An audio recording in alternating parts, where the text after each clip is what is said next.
Bonjour, bienvenue encore à Arsène Lupin, Gentleman cambrioleur par Maurice Leblanc. Aujourd'hui, nous allons lire chapitre 5, Le collier de la reine. 2 ou 3 fois par an, à l'occasion de solennités importantes, comme les bals de l'ambassade d'Autriche ou les soirées de Lady Billingstone, la comtesse de Dreux-Soubise mettait sur ses blanches épaules le collier de la reine.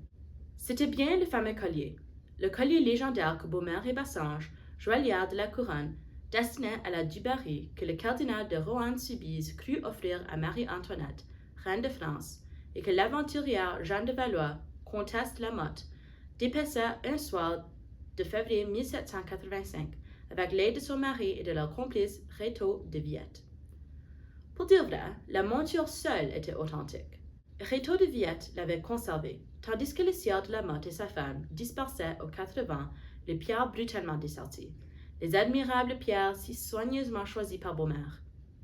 Plus tard, en Italie, il a vendu à Gaston de Dreux-Soubise, neveu et héritier du cardinal, sauvé par lui de la ruine lors de la retentissante banqueroute de Rohan-Guéméné, et qui, en souvenir de son oncle, racheta les quelques diamants qui restaient en la possession du bijoutier anglais Jeffreys, les compléta avec d'autres de valeur beaucoup moindre, mais de même dimension, et parvint à reconstituer le merveilleux collier en esclavage, tel qu'il était sorti des mains de Beaumaire et Bassange. De ce bijou historique, pendant près d'un siècle, les Dreux-Soubise s'enorgueillirent. Bien que diverses circonstances eussent notablement diminué leur fortune, ils aimèrent mieux réduire leur train de maison que d'aliéner la royale et précieuse relique. En particulier, le comte actuel y tenait comme on tient à la demeure de ses pères. Par prudence, il avait loué un coffre au Crédit Lyonnais pour l'y déposer. Il allait l'y chercher lui-même l'après-midi du jour où sa femme voulait s'emparer et l'y reportait lui-même le lendemain. Ce soir-là, à la réception du palais de Castille, l'aventure remonte au début du siècle. La comtesse eut un véritable succès, et le roi Christian, en l'honneur de qui la fête était donnée, remarqua sa beauté magnifique. Les pierreries ruisselaient autour du cou gracieux. Les 1000 facettes de diamants brillaient et scintillaient comme des flammes à la clarté des lumières. Nul autre qu'elle, semblait-il, n'eût pu porter avec tant d'aisance et de noblesse le fardeau d'une telle parure. Ce fut un double triomphe, que le comte de Dreux goûta profondément et dont il s'applaudit quand ils furent rentrés dans la chambre de leur vieil hôtel du faubourg Saint-Germain. Il était fier de sa femme, et tout autant peut-être du bijou qui illustrait sa maison depuis 4 générations. Et sa femme en tirait une vanité un peu puérile, mais qui était bien la marque de son caractère altier. Non sans regret, elle détacha le collier de ses épaules et le tendit à son mari qui l'examina avec admiration, comme s'il ne le connaissait point. Puis, l'ayant remis dans son écrin de cuir rouge aux armes du cardinal, il passa dans un cabinet voisin, sorte d'alcôve plutôt, que l'on avait complètement isolé de la chambre, et dont l'unique entrée se trouvait au pied de leur lit. Comme les autres fois, il le dissimula sur une planche assez élevée, parmi des cartons à chapeau et des piles de linge. Il referma la porte et se dévêtit. Au matin, il se leva vers 9 heures, avec l'intention d'aller, avant le déjeuner, jusqu'au Crédit Lyonnais. Il s'habilla, but une tasse de café et descendit aux écuries. Là, il donna des ordres. Un des chevaux l'inquiétait. Il le fit marcher et trotter devant lui dans la cour. Puis, il retourna près de sa femme. Elle n'avait point quitté la chambre et se coiffait, aidée de sa bonne. Elle lui dit « Vous sortez ?»« Oui, pour cette course. »« Ah, en effet, c'est plus prudent. » Il pénétra dans le cabinet, mais au bout de quelques secondes, il demanda, sans le moindre étonnement d'ailleurs, « Vous l'avez pris, chère amie ?» Elle répliqua, « Comment? Mais non, je n'ai rien pris. »« Vous l'avez dérangé? » ?»« Pas du tout, je n'ai même pas ouvert cette porte. » Il apparut, décomposé, et il balbutia, la voix à peine intelligible. Vous n'avez pas? Ce n'est pas vous? Alors, elle accourut, et ils cherchèrent fiévreusement, jetant les cartons à terre et démolissant les piles de linge. Et le comte répétait: Inutile, tout ce que nous faisons est inutile. C'est ici, là, sur cette planche que je l'ai mis. Vous avez pu tromper. C'est ici, là, sur cette planche, et pas sur une autre.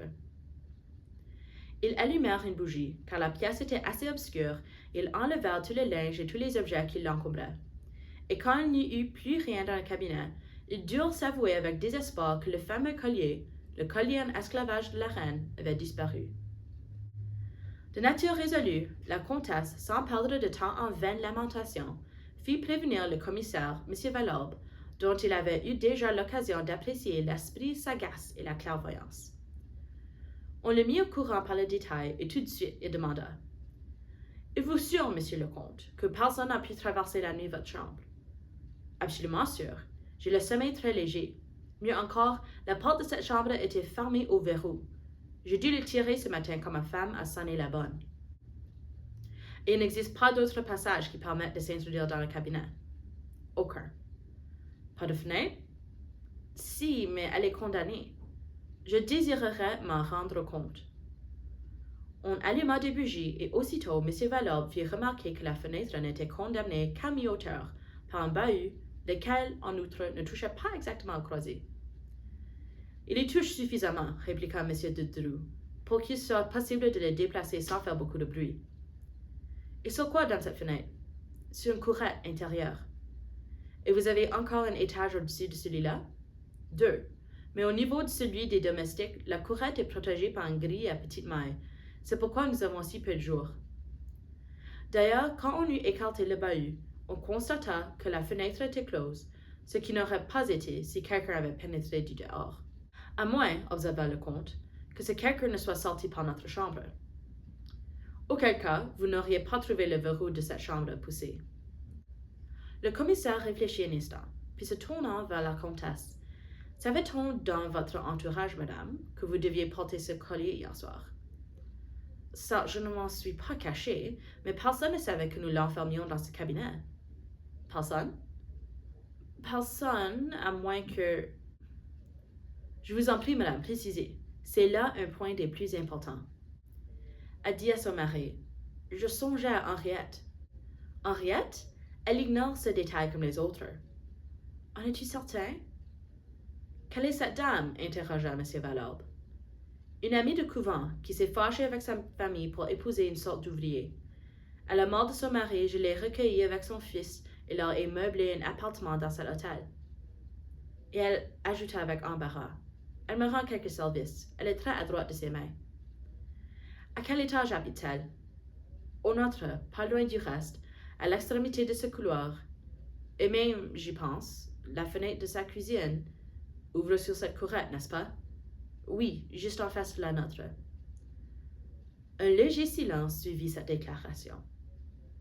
Puis M. Valorbe demanda qu'on le conduisît auprès d'Henriette. Ils la trouvèrent en train de coudre, tandis que son fils Raoul, un bambin de 6 à 7 ans, lisait à ses côtés. Assez étonné de voir le misérable appartement qu'on avait meublé pour elle, et qui se composait au total d'une pièce sans cheminée et d'un réduit servant de cuisine, le commissaire la questionna. Elle parut bouleversée en apprenant le vol commis. La veille au soir, elle avait elle-même habillé la comtesse et fixé le collier autour de son cou. « Seigneur Dieu, s'écria-t-elle, qui m'aurait jamais dit? Et vous n'avez aucune idée, pas le moindre doute? Il est possible que le coupable ait passé par votre chambre. » Elle dit de bon cœur, sans même imaginer qu'on pouvait l'effleurer d'un soupçon. « Mais je ne l'ai pas quitté, ma chambre. Je ne sors jamais, moi. Et puis, vous n'avez donc pas vu? » Elle ouvrit la fenêtre du réduit. « Tenez, il y a bien 3 mètres jusqu'au rebord opposé. » Qui vous a dit que nous envisagions l'hypothèse d'un vol effectué par là? Mais le collier n'était-il pas dans le cabinet? Comment le savez-vous? Dame, j'ai toujours su qu'on les mettait la nuit. On en a parlé devant moi. Sa figure, encore jeune, mais que les chagrins avaient flétrie, marquait une grande douceur et de la résignation. Cependant, elle eut soudain, dans le silence, une expression d'angoisse, comme si un danger l'eût menacée. Elle attira son fils contre elle. L'enfant lui prit la main et l'embrassa tendrement.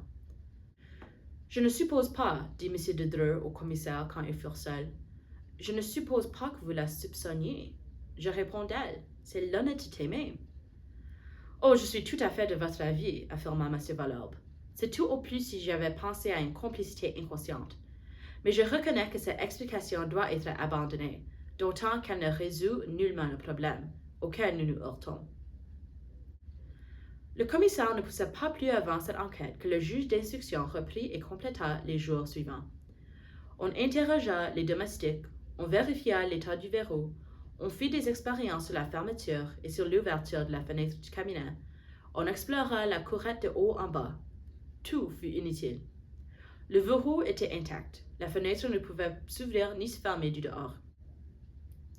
Plus spécialement, les recherches visaient Henriette, car, malgré tout, on en revenait toujours de ce côté. On fouilla sa vie minutieusement, et il fut constaté que, depuis 3 ans, elle n'était sortie que 4 fois de l'hôtel, et les 4 fois pour des courses que l'on put déterminer. En réalité, elle servait de femme de chambre et de couturière à Madame de Dreux, qui se montra à son égard des rigueurs dont tous les domestiques témoignèrent en confidence. D'ailleurs, disait le juge d'instruction, qui, au bout d'une semaine, aboutit aux mêmes conclusions que le commissaire, en admettant que nous connaissons le coupable, et nous n'en sommes pas là, nous n'en saurions pas davantage sur la manière dont le vol a été commis. Nous sommes barrés à droite et à gauche par 2 obstacles, une porte et une fenêtre fermée. Le mystère est double. Comment a-t-on pu s'introduire, et comment, ce qui était beaucoup plus difficile, a-t-on pu s'échapper en laissant derrière soi une porte close au verrou et une fenêtre fermée? Au bout de 4 mois d'investigation, l'idée secrète du juge était celle-ci. Monsieur et Madame de Dreux, pressés par des besoins d'argent, avaient vendu le collier de la reine. Il classa l'affaire. Le vol du précieux bijou porta aux Dreux Soubise un coup dont ils gardaient longtemps la marque. Leur crédit n'étant plus soutenu par la sorte de réserve que constituait un tel trésor, ils se trouvèrent en face de créanciers plus exigeants et de prêteurs moins favorables. Ils durent couper dans le vif, aliénés, hypothéqués. Bref, c'eût été la ruine si 2 gros héritages de parents éloignés les avaient sauvés. Ils souffrirent aussi dans leur orgueil, comme s'ils avaient perdu un quartier de noblesse, et chose bizarre, ce fut à son ancien ami de pension que la comtesse en prit. Elle ressentait contre elle une véritable rancune et l'accusait ouvertement. On la relégua d'abord à l'étage des domestiques, puis on la congédia du jour au lendemain. Et la vie coula, sans événement notable. Ils voyagèrent beaucoup. Un seul fait doit être relevé au cours de cette époque. Quelques mois après le départ d'Henriette, la comtesse reçut d'elle une lettre qui le remplit d'étonnement. « Madame, je ne sais comment vous remercier, car c'est bien vous, n'est-ce pas, qui m'a envoyé cela? Ce n'est peut-être que vous. Personne autre ne connaît ma retraite au fond de ce petit village. Si je me trompe, excusez-moi et retenez du moins l'expression de ma reconnaissance pour vos bontés passées. » Que voulait-elle dire? Les bontés présentes ou passées de la comtesse envers elle se réduisaient à beaucoup d'injustice. Que signifiaient ces remerciements? Sommée de s'expliquer, elle répondit qu'elle avait reçu par la poste, en pli non recommandé ni chargé, 2 billets de 1000 francs. L'enveloppe qu'elle joignait à sa réponse était timbrée de Paris et ne portait que son adresse, tracée d'une écriture visiblement déguisée. D'où provenaient ces 2000 francs? Qui les avait envoyés? La justice s'informa. Mais quelle piste pouvait-on suivre parmi ces ténèbres?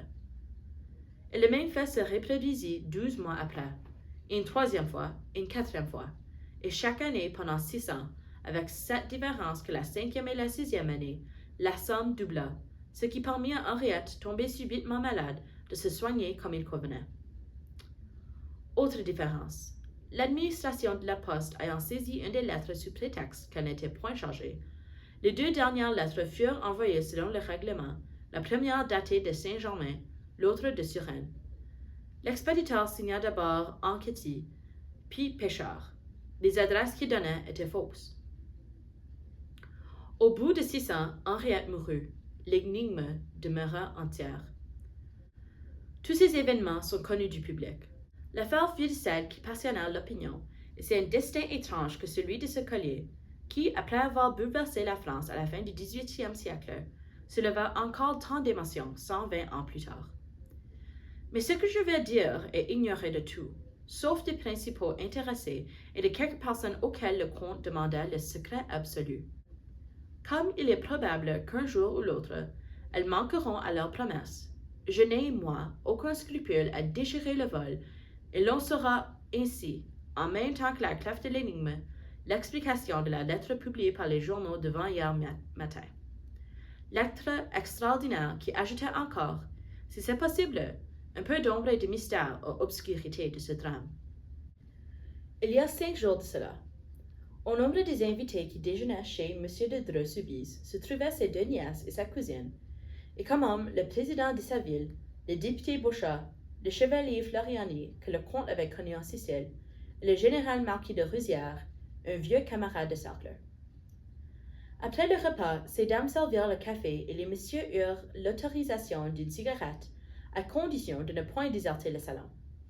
On causa. L'une des jeunes filles s'amusa à faire les cartes et à dire la bonne aventure. Puis on en vint à parler de crimes célèbres. Et c'est à ce propos que M. de Rouzières, qui ne manquait jamais l'occasion de taquiner le comte, rappela l'aventure du collier, sujet de conversation que M. de Dreux avait en horreur. Aussitôt chacun émit son avis, chacun recommençant l'instruction à sa manière. Et bien entendu, toutes les hypothèses se contredisaient, toutes également inadmissibles. Et vous, monsieur, demanda la comtesse au chevalier Floriani, quelle est votre opinion? Oh, moi, je n'ai pas d'opinion, madame. On se récria. Précisément, le chevalier venait de raconter très brillamment diverses aventures auxquelles il avait été mêlé avec son père, magistrat à Palerme, et où s'était s'affirmé son jugement et son goût pour ces questions. J'avoue, dit-il, qu'il m'est arrivé de réussir alors que de plus habiles avaient renoncé. Mais de là à me considérer comme un Sherlock Holmes. Et puis, c'est à peine si je sais de quoi il s'agit. On se tourna vers le maître de la maison. À contre-cœur, il dut résumer les faits. Le chevalier écouta, réfléchit, posa quelques interrogations et murmura. C'est drôle. À première vue, il ne me semble pas que la chose soit si difficile à devenir. Le comte haussa les épaules, mais les autres personnes s'empressèrent autour du chevalier et il reprit d'un ton un peu dogmatique. En général, pour remonter à l'auteur d'un crime ou d'un vol, il faut déterminer comment ce crime ou ce vol ont été commis. Dans le cas actuel, rien de plus simple selon moi, car nous nous trouvons en face, non pas de plusieurs hypothèses, mais d'une certitude unique, rigoureuse et qui s'énonce ainsi. L'individu ne pouvait entrer que par la porte de la chambre ou par la fenêtre du cabinet. Or, on n'ouvre pas de l'extérieur une porte verrouillée. Donc, il est entré par la fenêtre. Elle était fermée, on l'a retrouvée fermée, déclara M. de Dreux. Pour cela, continua Floriani, sans relever l'interruption, il n'a eu besoin que d'établir un pont, planche ou échelle, entre le balcon de la cuisine et le rebord de la fenêtre, et dès que l'écran... Mais je vous répète que la fenêtre était fermée, s'écria le comte avec impatience. Cette fois, Floriani dut répondre. Il le fit avec la plus grande tranquillité, un homme qu'une objection aussi insignifiante ne troublait point. Je veux croire qu'elle était. Mais n'y a-t-il pas un bassista? Comment le savez-vous? D'abord, c'est presque une règle dans les hôtels de cette époque. Et ensuite, il faut bien qu'il en soit ainsi, puisque, autrement, le vol serait inexplicable. En effet, il y en a un, mais il est clos, comme la fenêtre. On n'y a même pas fait attention. C'est un tort, car si on y avait fait attention, on aurait vu évidemment qu'elle était ouverte. Et comment? Je suppose que, pareil à tous les autres, il s'ouvre au moyen d'un fil de fer tressé, muni d'un anneau à son extrémité inférieure? Oui. Et cet anneau pendait entre la croisée et le bahut? Oui, mais je ne comprends pas. Voici. Par une fente pratiquée dans le carreau, on a pu, à l'aide d'un instrument quelconque, mettons une baguette de fer pourvue d'un crochet, agripper l'anneau, peser et ouvrir. Le comte ricana. Parfait, parfait. Vous arrangez tout cela avec une aisance. Seulement vous oubliez une chose, cher monsieur. c'est qu'il n'y a pas eu de fente pratiquée dans le carreau. Il y a eu une fente. Allons donc, on l'aura vue. Pour voir, il faut regarder. Et on n'en a pas regardé. La fente existe, il est matériellement impossible qu'elle n'existe pas. Le long du carreau contre le mastic, dans le sens vertical, bien entendu. Le comte se leva. Il paraissait très surexcité. Il apprenta 2 ou 3 fois le salon d'un pas nerveux et s'approchant de Floriani. Rien n'a changé là-haut depuis ce jour. Personne n'a mis les pieds dans ce cabinet. En ce cas, monsieur, il vous est loisible de vous assurer que mon explication concorde avec la réalité. Elle ne concorde avec aucun des faits que la justice a constatés. Vous n'avez rien vu, vous ne savez rien, et vous allez à l'encontre de tout ce que nous avons vu et de ce que nous savons. Floriani ne sembla point remarquer l'irritation du comte. Il dit en souriant, « Mon Dieu, monsieur, je tâche de voir clair, voilà tout. Si je me trompe, prouvez-moi mon erreur. » Sans plus tarder, j'avoue qu'à la longue, votre assurance. M. de Dreux mâchonna encore quelques paroles, puis soudain se dirigea vers la porte et sortit. Pas un mot ne fut prononcé. On attendait anxieusement, comme si vraiment une parcelle de la vérité allait apparaître. Et le silence avait une gravité extrême. Enfin, le comte apparut dans l'embrasure de la porte. Il était pâle et singulièrement agité. Il dit à ses amis d'une voix tremblante, « Je vous demande pardon. Les révélations de monsieur sont si imprévues. Je n'aurais jamais pensé. » Sa femme l'interrogea avidement. « Parle, je t'en supplie, qu'y a-t-il » Il balbutia. « La fente existe, à l'endroit même indiqué, le long du carreau. » Il saisit brusquement le bras du chevalier et lui dit d'un ton impérieux. « Et maintenant, monsieur, poursuivez. Je reconnais que vous avez raison jusqu'ici, mais maintenant ce n'est pas fini. Répondez, que s'est-il passé selon vous » Floriani se dégagea doucement et après un instant prononça. « Eh bien, selon moi, voilà ce qui s'est passé. » L'individu, sachant que Madame de Dreux allait au bal avec le collier, a jeté sa passerelle pendant votre absence. Au travers de la fenêtre, il vous a surveillé et vous a vu cacher le bijou. Dès que vous êtes parti, il a coupé la vitre et a tiré l'anneau. Soit, mais la distance est trop grande pour qu'il ait pu, par le vasista, atteindre la poignée de la fenêtre. S'il n'a pu l'ouvrir, c'est qu'il est entré par le vasista lui-même. Impossible! Il n'y a pas d'homme assez mince pour s'introduire par là.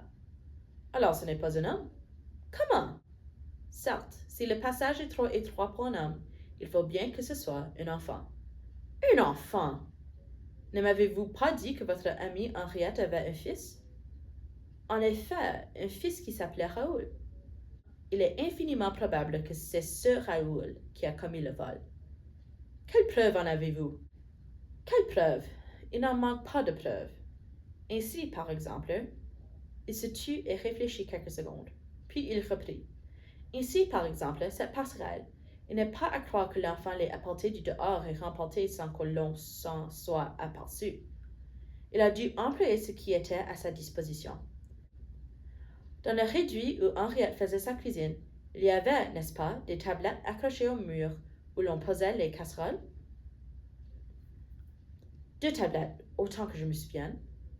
Il faudra s'assurer si ces planches sont réellement fixées au tasseau de bois qui les supporte.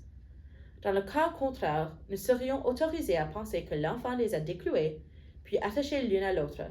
Peut-être aussi, puisqu'il y avait un fourneau, trouverait-on le crochet à fourneau dont il a dû se servir pour ouvrir le vasista. Sans mot dire, le comte sortit, et cette fois, les assistants ne ressentirent même point la petite anxiété de l'inconnu qu'ils avaient éprouvée la première fois. Ils savaient de façon absolue que les prévisions de Floriani étaient justes. Il émana de cet homme une impression de certitude si rigoureuse qu'on l'écoutait non point comme s'il déduisait des faits les uns des autres, mais comme s'il racontait des événements dont il était facile de vérifier au fur et à mesure l'authenticité.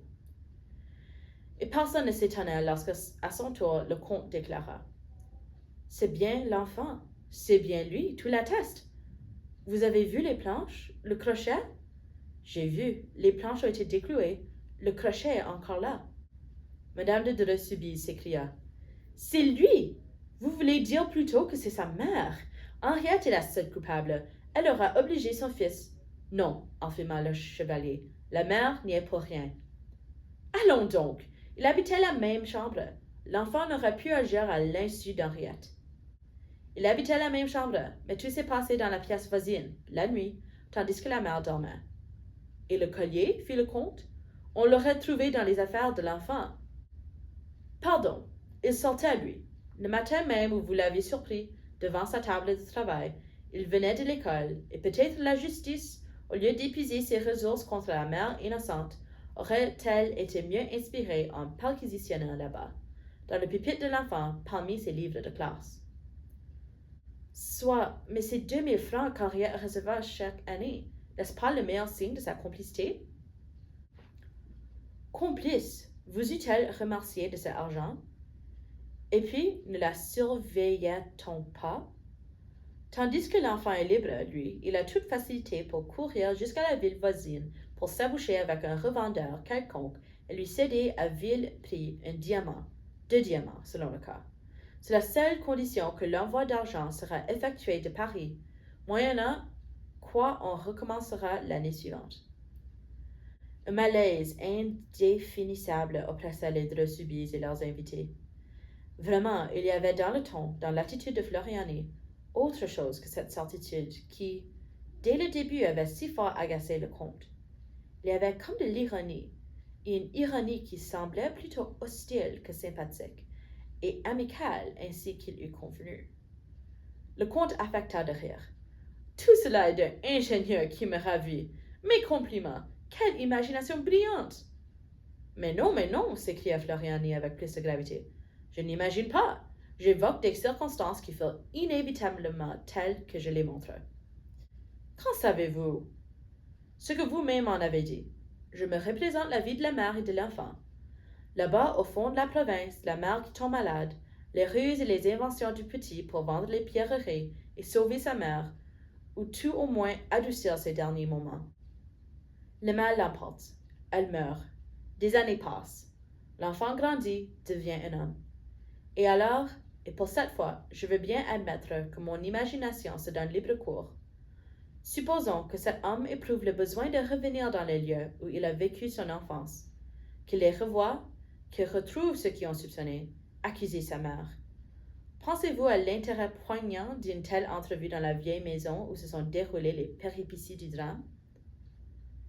Ces paroles retentirent quelques secondes dans le silence inquiet, et sur le visage de M. et Mme de Dreux se lisait un effort éperdu pour comprendre, en même temps que la peur, que l'angoisse de comprendre. Le comte murmura. Qui êtes-vous donc, monsieur? Moi? Mais le chevalier Floriani que vous avez rencontré à Palerme, et que vous avez été assez bon de convier chez vous déjà plusieurs fois. Alors, que signifie cette histoire? Oh, mais rien du tout. C'est simple jeu de ma part.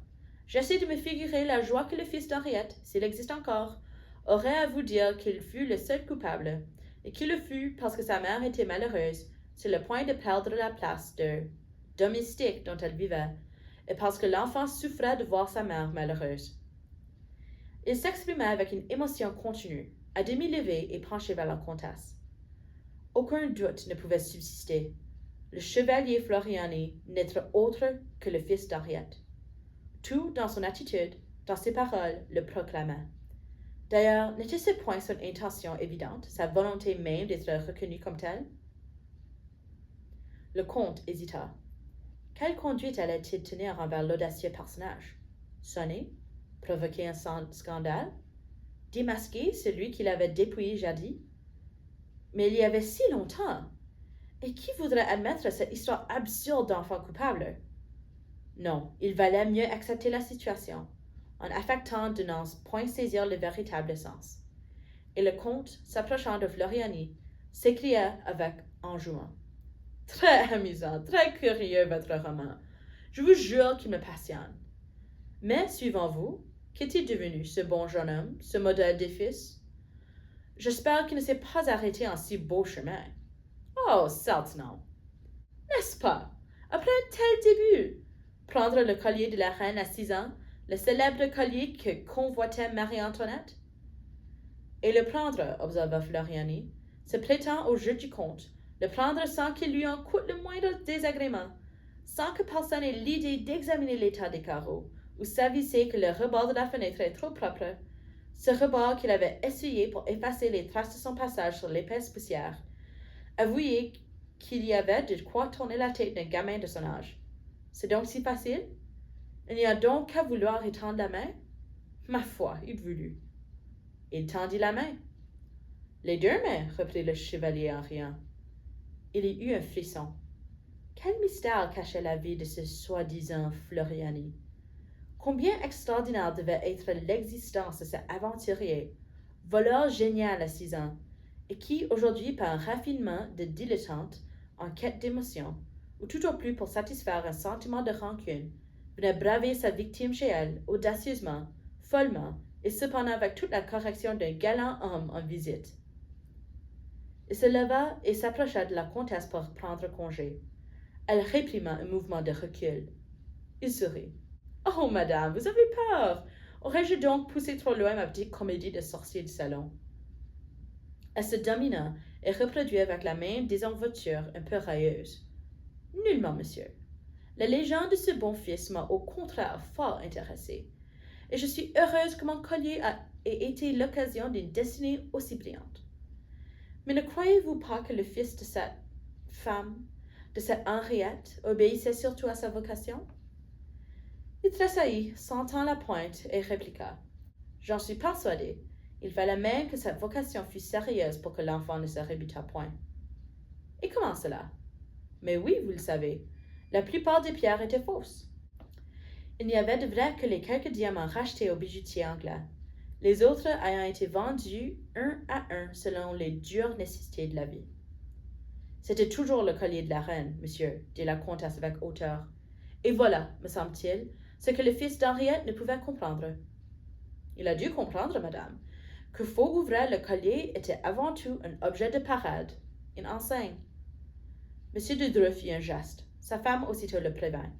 « Monsieur, dit-elle, si l'homme auquel vous faites allusion a la moindre pudeur. » Elle s'interrompit, intimidée par le calme regard de Floriani.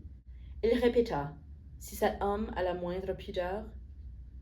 Elle sentit qu'elle ne gagnerait rien à lui parler de la sorte, et malgré elle, malgré sa colère et son indignation tout frémissante d'orgueil humilié, elle lui dit presque poliment. « Monsieur, la légende veut que Rétaux de Viette, quand il eut le collier de la reine entre les mains, et qu'il en eut fait sauter tous les diamants avec Jeanne de Valois, n'ait point osé toucher la monture.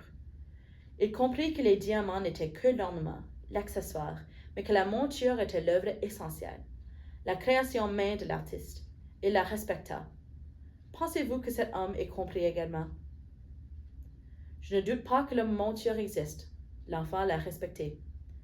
Eh bien, monsieur, s'il vous arrive de le rencontrer, vous lui direz qu'il garde injustement une de ces reliques qui sont la propriété et la gloire de certaines familles, et qu'il a pu en arracher les pierres sans que le collier de la reine cessât d'appartenir à la maison de Dreux-Soubise. Il nous appartient comme notre nom, comme notre honneur. Le chevalier répondit simplement. Je lui dirai, madame. Il s'inclina devant elle, salua le comte, salua les uns après les autres, tous les assistants, et sortit. 4 jours après, madame de Dreux trouva sur la table de sa chambre un écrin rouge aux armes du cardinal. Elle l'ouvrit. C'était le collier en esclavage de la reine. Mais comme toutes les choses doivent, dans la vie d'un homme soucieux d'unité et de logique, concourir au même but, et qu'un peu de réclame n'est jamais nuisible, le lendemain, l'Écho de France publiait ces lignes sensationnelles. Le collier de la reine, le célèbre bijou dérobé autrefois à la famille de Dreux-Soubise, a été retrouvé par Arsène Lupin. Arsène Lupin s'est empressé de le rendre à ses légitimes propriétaires. On ne peut qu'applaudir à cette attention délicate et chevaleresque. Ça, c'est la fin du chapitre 5. Merci d'avoir écouté. Veuillez trouver notre guide d'activité sur notre site web. À bientôt!